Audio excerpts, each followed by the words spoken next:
Selamat pagi sidang jemaat yang terkasihi Tuhan. Mari kita mau masuk dalam doa meminta pertolongan Tuhan sebelum kita mendengarkan firman.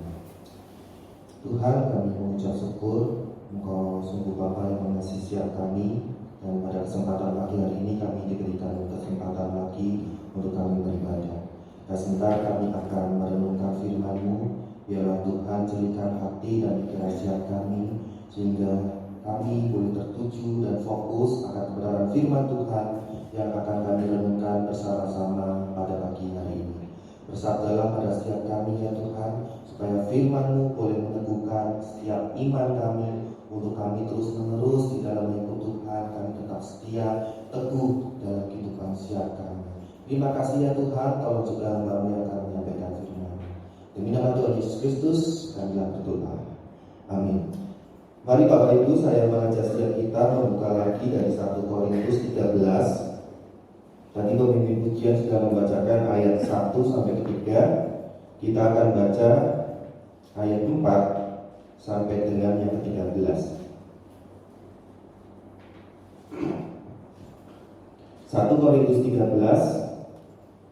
Silakan Bapak Ibu yang membawa kita masing-masing bisa membukanya. Kita akan baca kelanjutannya dari ayat 4 sampai ayat 13. Saya ayat 4 dan Bapak Ibu sekalian ayat 5, kita bergantian sampai ayatnya yang ke-13. Kasih itu sabar, kasih itu murah hati, ia tidak cemburu, ia tidak memegahkan diri dan tidak sombong. Ia tidak melakukan yang tidak sopan dan tidak mencari keuntungan diri sendiri. Ia tidak pemarah dan tidak menyimpan kesalahan orang lain. Ia tidak bersukacita karena ketidakadilan, tetapi ia bersukacita karena kebenaran. Ia menjadi segala sesuatu, percaya segala sesuatu, mengharapkan segala sesuatu, sabar menanggung segala sesuatu. Kasih tidak berkesudahan, nubuat akan berakhir, bahasa roh akan berhenti, pengetahuan akan lenyap. Sebab pengetahuan kita tidak lengkap dan membuat kita tidak sempurna. Tetapi jika yang sempurna tiba, maka yang tidak sempurna itu akan lenyap. Ketika aku kanak-kanak, aku berkata-kata seperti kanak-kanak, aku merasa seperti kanak-kanak, aku berpikir seperti kanak-kanak. Sekarang sesudah aku menjadi dewasa, aku meninggalkan sifat kanak-kanak. Karena sekarang kita melihat dalam cermin suatu gambaran yang sama-sama, tetapi nanti kita akan melihat muka dengan muka. Sekarang aku hanya mengenal dengan tidak sempurna, tetapi nanti aku akan mengenal dengan sempurna, seperti aku sendiri dikenal. Demikianlah tinggal ketiga hal ini, yaitu iman, pengharapan, dan kasih. Dan yang paling besar di antaranya adalah kasih. Sidang jemaat yang terkasihi Tuhan, kita akan merenungkan sebuah tema, yaitu merespon teguran dengan negatif. Nah, Bapak Ibu yang terkasihi Tuhan, berbicara masalah teguran ini merupakan sesuatu hal yang paling tidak menyenangkan sebenarnya bagi manusia. Banyak orang tidak suka ketika ditegur, ya. Banyak orang responnya masing-masing. Tetapi kebanyakan orang mungkin responnya negatif ketika menerima sebuah teguran, ya, entah itu teguran dari orang siapa dan lain sebagainya, ya, entah dengan bahasa yang baik, sopan, ataupun dengan bahasa yang kasar dan lain sebagainya. Nah, Bapak Ibu yang Tuhan, sering sekali respon-respon dari setiap orang menerima teguran itu banyakkan mungkin negatif. Karena apa? Mungkin karena dipengaruhi terkadang pemikiran kita, ya. Seumpama saya kasih contoh, yang menegur lebih muda, kamu ini siapa? Lebih muda dan lain sebagainya, dibilang tidak menghormati dan lain sebagainya. Mungkin secara pendidikan, ya, taraf pendidikan yang menegur mungkin secara pendidikan lebih rendah. Oh, kamu ini belum tahu ini dan lain sebagainya. Nah, Bapak Ibu yang Tuhan, sering sekali orang ketika ditegur kadang membandingkan terlebih dahulu, siapa yang menegur saya? Kalau yang menegur saya mungkin dosen saya lebih tinggi, itu saya akan terima. Tetapi kalau secara tingkatan mungkin pengetahuan atau tingkatan pendidikan atau secara umur, secara kedewasaan lebih rendah, kadang kita nggak terima. Siapa kamu dan lain sebagainya. Nah, Bapak Ibu yang Tuhan, sebagai orang Kristen, apa yang harus kita lakukan di dalam kehidupan kita untuk menerima setiap teguran-teguran yang ada? Bapak Ibu yang sekalian, ketika kita memperhatikan firman Tuhan dari 1 Korintus 13 di sini, kita melihat bersama-sama sebenarnya Paulus sedang memberikan teguran kepada jemaat di Korintus pada saat itu. Bapak Ibu yang sekalian, Tuhan teguran tentang apa? Tentang hal-hal karunia rohani. Bapak Ibu yang sekalian, ketika kita berbicara masalah karunia rohani, sesungguhnya ini tidak ada sesuatu hal yang salah. Harusnya memang setiap kita sebagai orang Kristen memiliki karunia rohani yang kita pakai, yang kita manfaatkan sebaik mungkin. Tetapi kenapa hal ini sangat sering sekali ditegur oleh Paulus pada saat itu, secara khusus untuk jemaat yang ada di Korintus. Nah, Bapak Ibu yang sekalian Tuhan, di sini kita melihat bersama-sama sebenarnya Paulus bukan seolah-olah ingin membandingkan ya antara karunia rohani dan kasih itu sendiri ya, judul perikopnya kasih. Kalau kita tadi sudah baca ya, dibacakan oleh pemimpin pujian ayat 1 sampai 3 seolah-olah seperti sebuah perbandingan. Oh, yang ini lebih baik, yang ini tidak baik. Bukan demikian. Melainkan sesuatu hal yang lebih penting daripada hal itu ya. Hal ini bukan harus dipilih salah satu. Oh, saya pilih kasih, berarti tidak perlu karunia rohani. Bukan seperti itu Bapak Ibu yang kasih Tuhan. Nah, di sini ingin membicarakan pada setiap kita bahwa karunia rohani apapun itu ketika tidak dipakai dengan cara yang benar, sesungguhnya hal ini tidak ada manfaatnya. Tidak ada sesuatu hal yang menjadi keuntungan, faedah yang baik di dalam kehidupan setiap kita. Jadi Bapak Ibu yang kasih Tuhan, banyak orang mungkin memegahkan karunia-karunia yang dimiliki masing-masing ya, entah dalam berbahasa roh, entah dalam pengetahuan dan lain sebagainya. Tetapi hal ini yang disoroti oleh Rasul Paulus sendiri menjadi sesuatu hal yang sesungguhnya tidak bermanfaat apabila tidak dipraktekkan dengan benar. Jadi Paulus ingin membicarakan pada kita fokusnya bahwa bukan jenis karunia itu yang sesungguhnya tidak bermanfaat, melainkan dasar penggunaannya di dalam kehidupan kita sehari-hari yang terkadang akhirnya tidak bermanfaat. Nah, kita akan lebih jauh masuk ya supaya kita tahu kenapa hal itu menjadi teguran yang keras, ya teguran yang sungguh-sungguh bisa kita renungkan juga dan juga jemaat Korintus pada saat itu. Nah, Bapak Ibu yang kasih Tuhan, kalau kita perhatikan di dalam ayat pertama, ayat kedua, ayat ketiga memakai kata sekalipun, ya sekalipun aku dapat. Terus juga ayat 2 sekalipun aku mempunyai. Ayat 3 katakan lagi sekalipun aku. Nah, di sini kita melihat ada kalimat pengandaian ya. Sekalipun itu belum tentu kita memilikinya ya. Ini pengandaian. Ingin memberikan pada setiap kita penegasan yang penting ya. Diawali dengan sebuah pengandaian. Nah, di sini Paulus pakai tentang karunia-karunia rohani. Bapak Ibu yang kasih Tuhan, di sini kita melihat bersama-sama bahwa karunia-karunia yang ditulis oleh Paulus di sini secara khusus di ayat 1 sampai yang ketiga ini bukan karunia yang kalau dalam tanda kutip yang ecek-ecek. Karunia yang spektakuler, karunia yang besar yang menjadi sorotan di dalam jemaat. Bahwa ketika seseorang memiliki karunia seperti ini dianggap orang itu hebat, orang yang luar biasa. Orang yang mungkin dihormati oleh orang lain karena wah hebat sekali dia memiliki karunia yang demikian. Nah, hal-hal ini kenapa Paulus tuliskan? Hal-hal inilah yang menjadi masalah terkadang di dalam kehidupan setiap jemaat. Sehingga Paulus pada saat itu memberikan teguran yang mungkin bagi jemaat di Korintus merupakan teguran yang keras, teguran yang negatif. Loh, kenapa aku memiliki karunia seperti ini tetapi kenapa lain-lain sebagainya. Nah, Bapak Ibu yang kasih Tuhan, di sini kita melihat bersama-sama bahwa di dalam kehidupan setiap kita karunia itu memang penting, ya. Tetapi karunia ini tidak menjadi sesuatu hal yang bermanfaat apabila kita menggunakannya dengan sesuatu hal yang tidak benar, dengan cara yang tidak benar, dengan sikap yang tidak benar. Mari kita perhatikan ayat yang pertama. Di sini katakan pada setiap kita, sekalipun aku dapat berkata-kata dengan semua bahasa manusia dan bahasa malaikat. Tetapi jika aku tidak mempunyai kasih, aku sama dengan gong yang berkumandang dan canang yang gemerincing. Bapak Ibu yang kasih Tuhan, di sini kita melihat bersama-sama penguasaan semua bahasa. Bagi setiap kita mungkin yang sudah fasih ya, 2 bahasa saja sudah senang ya. Bahasa Indonesia, fasih bahasa Inggris, mungkin tambah lagi bahasa Mandarin. Wah, orang sudah melihat kita hebat.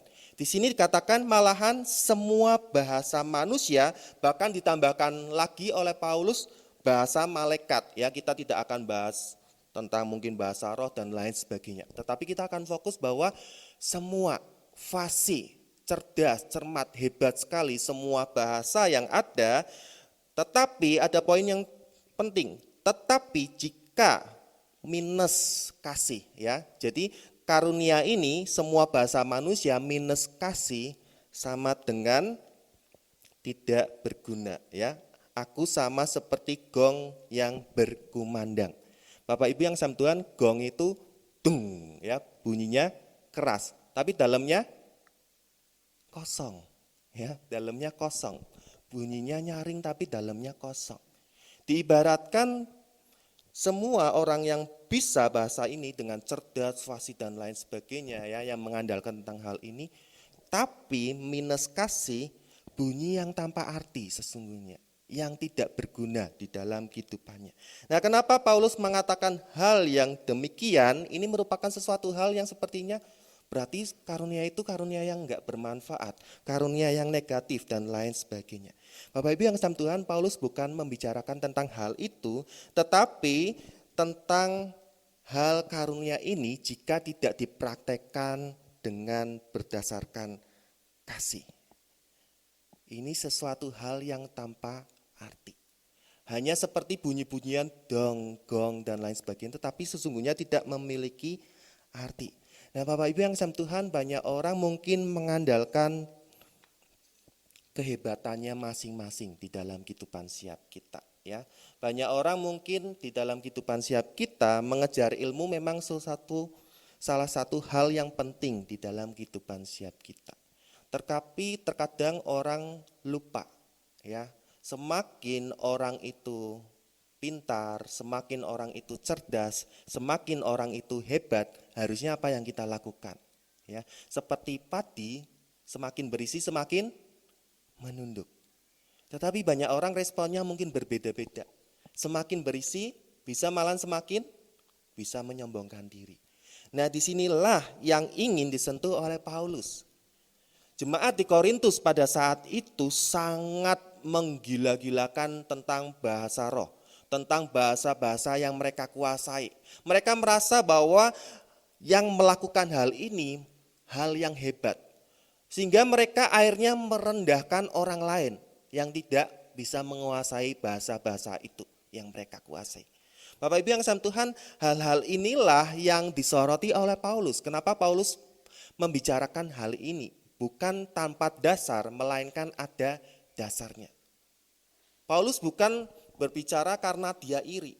Bapak Ibu yang kasih Tuhan, kalau kita perhatikan di ayat 1, 2, dan 3, Paulus semuanya telah melakukannya. Dia telah meneladani hal itu. Tetapi di sini katakan bahwa dia mengandalkan bahwa seperti dirinya sendiri. Tetapi jika aku, ya, kata aku ini berarti dia sedang membicarakan dirinya sendiri, ya, seolah-olah menegur dirinya sendiri. Karena memang karunia-karunia ini tanpa adanya kasih tidak bermanfaat. Karena apa? Seperti tadi saya bicarakan, bisa akhirnya merendahkan orang lain. Bisa akhirnya membuat sombong. Karena apa? Merasa hebat dan lain sebagainya. Sehingga ketika mau ditegur oleh orang-orang yang mungkin tidak memiliki karunia ini, kamu siapa? Saya lebih hebat dari kamu dan lain sebagainya. Hal-hal inilah yang Paulus tegur di dalam kehidupan jemaat pada saat itu. Dan juga mungkin di dalam kehidupan siap kita. Ya, jangan karena kita merasa mungkin lebih hebat dari yang lainnya, kita bisa menyombongkan diri, kita bisa merendahkan orang lain di sekitar kita. Bapak Ibu yang sama Tuhan, banyak sekali contoh-contoh video kalau kita melihat ya, baik di YouTube, Instastory dan lain sebagainya. Di situ video tentang orang yang menyombongkan diri. dan lain sebagainya, ya. Tetapi sesungguhnya hal ini tidak bermanfaat. Malah ketika orang yang merasa menunjukkan dirinya lebih hebat, terkadang bisa direndahkan. Karena apa? Sombong dan lain sebagainya. Malahan orang yang terkadang pintar malahan direndahkan dan lain sebagainya. Kebalikan di dunia ini. Tetapi yang terpenting di dalam kehidupan siap kita, entah kita mengerti semua bahasa ini dan lain sebagainya, tapi tanpa mempraktekannya dengan kasih, sesungguhnya hal ini merupakan sesuatu hal yang tidak berarti.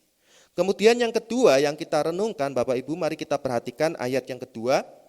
Kita baca bersama-sama ayat yang kedua. 1, 2, 3. Sekalipun aku mempunyai karunia untuk bernubuat dan aku mengetahui segala rahasia dan memiliki seluruh pengetahuan, dan sekalipun aku memiliki iman yang sempurna untuk memindahkan gunung, tetapi jika aku tidak mempunyai kasih, aku sama sekali tidak berguna. Bapak Ibu yang sama Tuhan, di sini kalau kita baca karunianya apakah kecil? Saya baca ini sesuatu hal yang sangat luar biasa sekali. Bernubuat, ya. Katakan lagi, mengetahui segala rahasia, memiliki seluruh pengetahuan. Ya, katakan lagi, memiliki iman yang sempurna untuk memindahkan gunung. Ya, sering sekali dicontohkan sedikit demi sedikit lama-lama menjadi gunung, ya. Gunung yang ini bisa dipindahkan ke sini. Demikian dengan gambaran iman kita. Tetapi hal ini sesuatu hal yang tidak berguna apabila minus kasih. Tanpa kasih tidak ada gunanya. Tidak ada artinya. Nah, Bapak Ibu yang sama Tuhan, di sini kita melihat bersama-sama ada dua bagian, ya, kelompok karunia, baik itu karunia-karunia yang berhubungan tentang pemahaman-pemahaman ilahi tadi, ya, nubuat, terus rahasia tentang itu dan lain sebagainya, terus juga karunia iman, ya, karunia nubuatan ilahi dan lain sebagainya, terus juga tentang karunia iman. Tetapi hal-hal ini Paulus bicarakan merupakan sesuatu hal yang tidak penting. Bapak Ibu yang sama Tuhan, apakah Paulus tidak bisa melakukan hal itu? Dia bisa.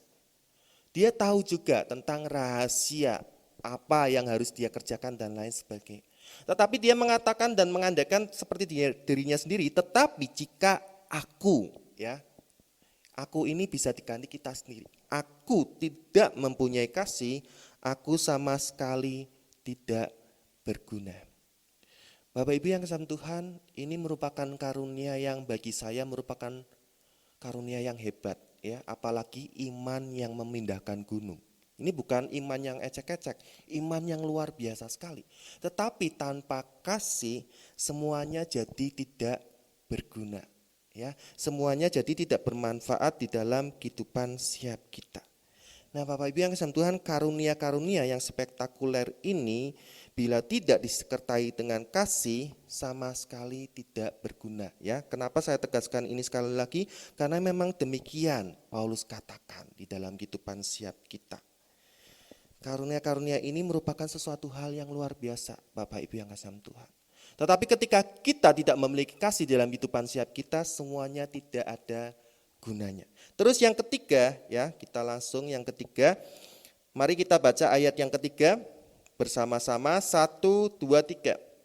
Dan sekalipun aku membagi-bagikan segala sesuatu yang ada padaku, bahkan menyerahkan tubuhku untuk dibakar, tetapi jika aku tidak mempunyai kasih, sedikit pun tidak ada faedahnya bagiku.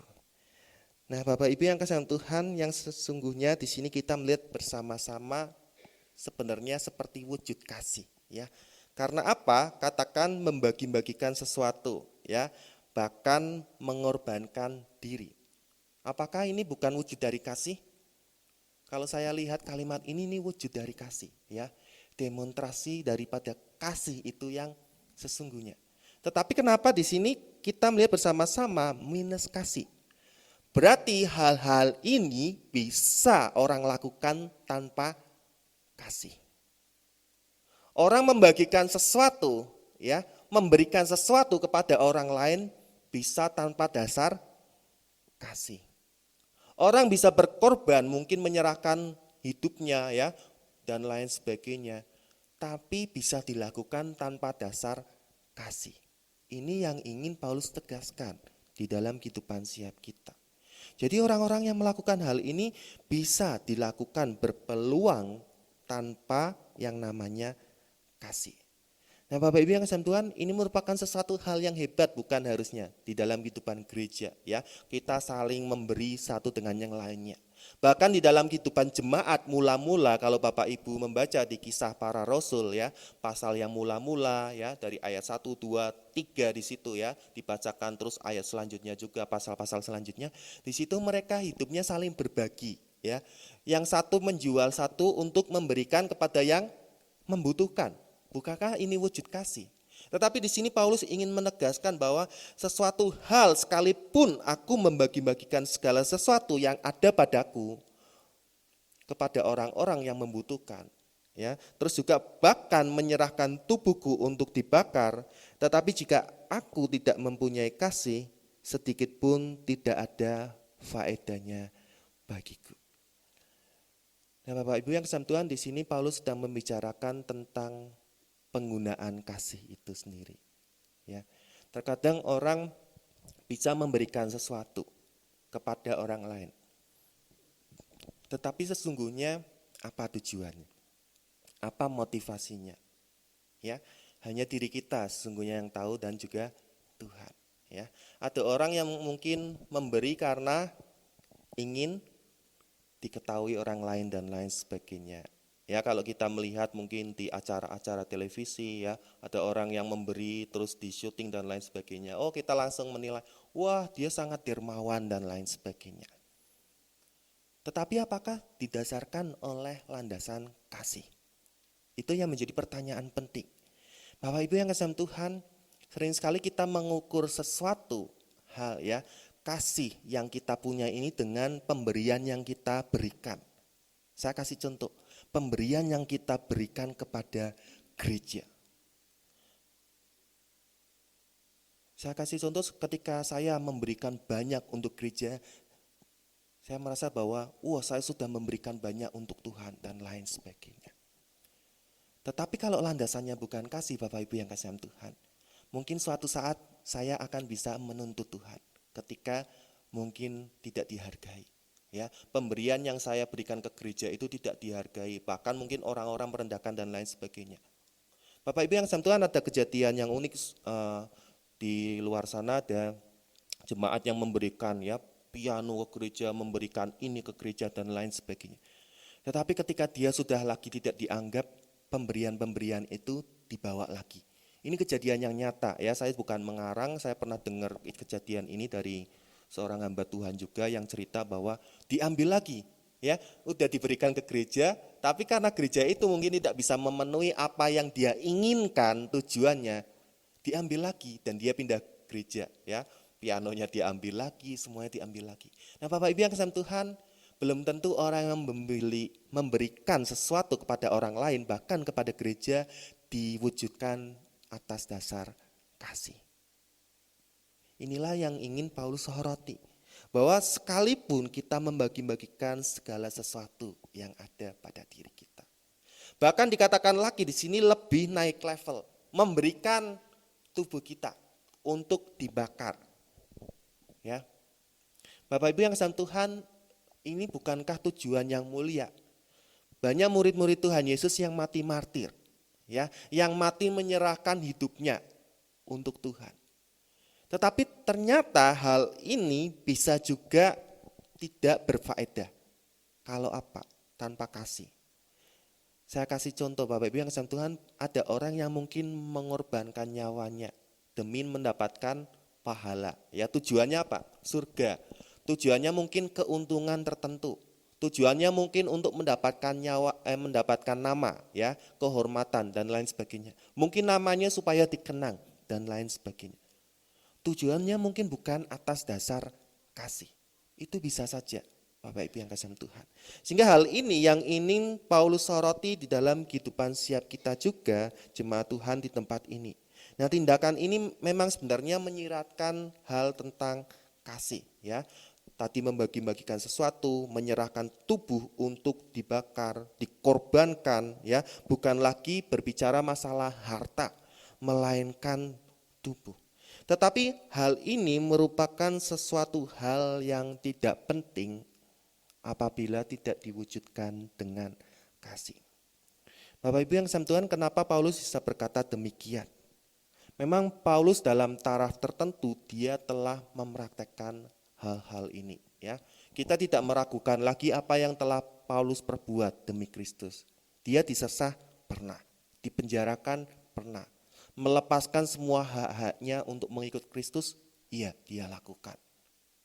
Bahkan dia sampai dikejar oleh orang-orang untuk dibunuh karena mengikut Kristus. Bapak Ibu yang saya Tuhan, tetapi hal itu tidak ada gunanya kalau tidak ada kasih di dalamnya. Tapi berarti di sini dapat disimpulkan kepada setiap kita bahwa ukuran pemberian maupun pengorbanan yang kita berikan bukan terletak pada hal itu sesungguhnya, ya, betapa banyak jumlahnya, bukan seperti itu. Bapak Ibu yang saya Tuhan, yang kita kumpulkan di dunia ini bukan pahala, bukan perbuatan baik supaya kita jaminan masuk surga, bukan itu. Kalau kita mengumpulkan itu, ya, kita akan berlomba-lomba mungkin melakukan pahala sebanyak mungkin. Kita melakukan perbuatan baik karena apa? Respon kita. Bukan karena untuk mendapatkan pahala. Melainkan respon keselamatan yang Tuhan berikan kepada setiap kita sehingga kita dapat berbuat baik. Itu yang benar di dalam kehidupan setiap kita. Bukan karena kita berbuat baik supaya mendapatkan surga. Bukan seperti itu, ya. Keselamatan bukan karena perbuatan baik kita, melainkan karena anugerah Allah. Sehingga ketika kita meresponi anugerah Allah, wujudnya apa? Melakukan perbuatan baik. Tetapi ketika perbuatan baik itu tanpa dasar daripada kasih, dan kita menilai bahwa aku udah melakukan banyak, tapi kok aku masih kayak gini saja. Tuhan, kok hidupku malah tambah susah, dan lain sebagainya. Bapak Ibu yang kasih Tuhan, kita perlu introspeksi diri. Ya, ketika kita mungkin bertanya-tanya, Tuhan, aku udah berikan banyak untuk Engkau, tetapi apa balasmu? Bapak Ibu yang kasih Tuhan, kecenderungan manusia kebanyakan seperti itu, ya. Kita tidak memungkiri kita manusia yang tidak sempurna. Kita sering sekali inginnya hubungan yang timbal balik. Aku memberikan ini, apa yang bisa kamu berikan untuk aku? Banyakan orang seperti itu kan? Banyakan orang.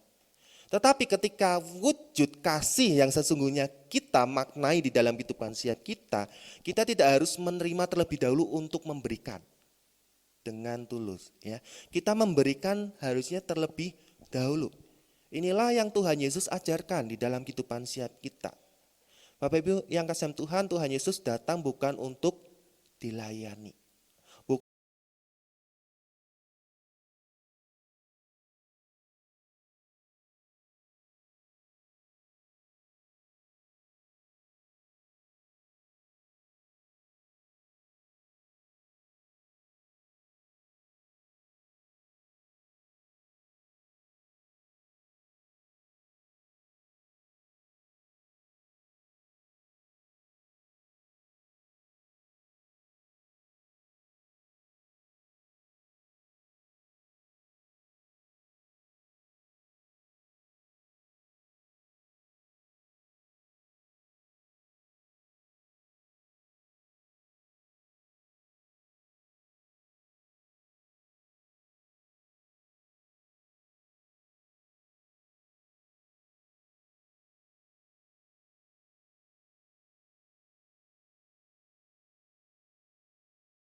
baik kepada aku tetap mengasihinya.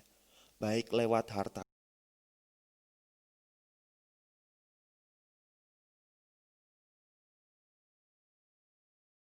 Korintus 13 ini. Jadi Bapak Ibu yang kasih Tuhan, melalui perenungan kita pagi hari ini kita belajar bersama-sama apa yang harus kita lakukan di dalam kehidupan siap kita sebagai orang Kristen. Ya, responilah setiap kehidupan siap kita dengan sesuatu hal yang positif. Apa yang kita lakukan jangan tujuannya sesuatu hal untuk kepentingan diri kita sendiri. Tujuannya untuk si aku. Tujuannya keuntungannya untuk keluargaku. Bukan seperti itu. Tetapi konsep kita harus diubah. Ya, respon kita harus diubah, yaitu dengan sesuatu hal yang positif. Ketika kita memberikan, apa sih manfaatnya bagi orang lain? Apa sih manfaatnya bagi Tuhan? Itu yang harus kita pikirkan.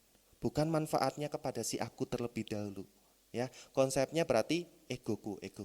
Tetapi konsepnya kepada orang lain, kepada sesama, kepada Tuhan. Jadi Bapak Ibu yang kasih Tuhan, di dalam kehidupan siap kita hal itu yang penting.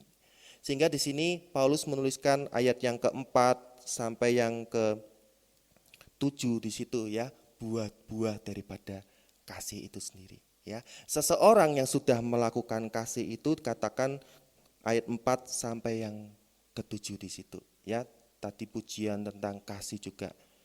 Bagaimana dalam kehidupan siap kita perlu mempraktekkan kasih itu dalam kehidupan siap kita. Nah Bapak Ibu yang kasih Tuhan, biarlah melalui kebenaran firman Tuhan pada pagi ini kita merefleksikan diri kita. Ya, bukannya karunia-karunia rohani itu tidak penting. Tetapi firman Tuhan menegaskan pada siap kita bahwa di dalam ayat yang ke-8 kasih tidak berkesudahan, nubuat bisa berakhir. Bahasa roh bisa berhenti. Pengetahuan akan lenyap. Hal-hal ini sesungguhnya bukanlah sesuatu hal yang permanen.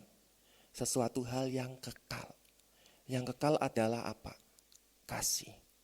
Karena kasih itu merupakan hakikat Allah sendiri.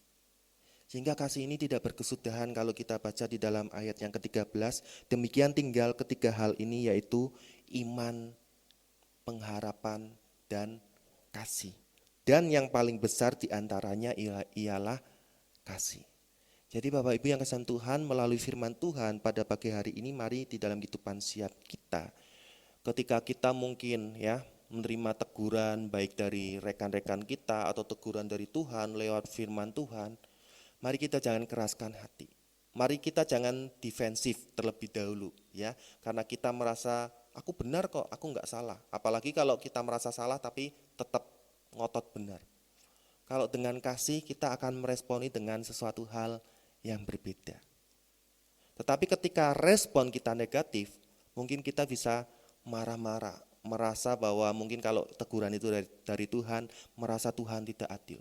Kalau teguran itu dari manusia, kamu itu sok pintar, kamu itu sok gini-gini dan lain sebagainya. Ya, kita mungkin bisa juga menyangkal dan lain sebagainya. Tetapi lewat firman Tuhan pada pagi hari ini mari kita belajar bersama-sama untuk bisa mempraktekkan kasih itu dalam kehidupan siap kita. Kasih itu sabar, kasih itu murah hati, kasih tidak memegahkan diri, kasih tidak pemarah, kasih tidak berkesudahan, sebab kasih itulah yang terbesar. Mari dalam kehidupan siap kita biarlah kasih Tuhan, kasih agape itu boleh tumbuh dalam kehidupan siap kita, sehingga karunia apapun yang kita punya harus dilandaskan bersumber pada yang namanya kasih. Biarlah firman Tuhan boleh memberkati siap kita. Mari kita mau masuk di dalam doa. Ya Tuhan, kami mengucap syukur atas firman-Mu yang berbicara pada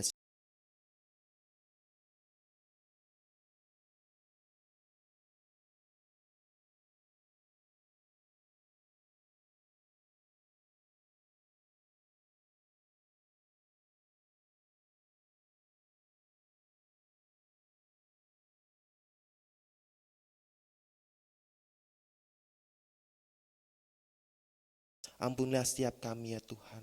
Untuk itu ajar setiap kami boleh meresponi akan panggilan Tuhan, akan panggilan firman Tuhan itu dengan sesuatu hal yang positif.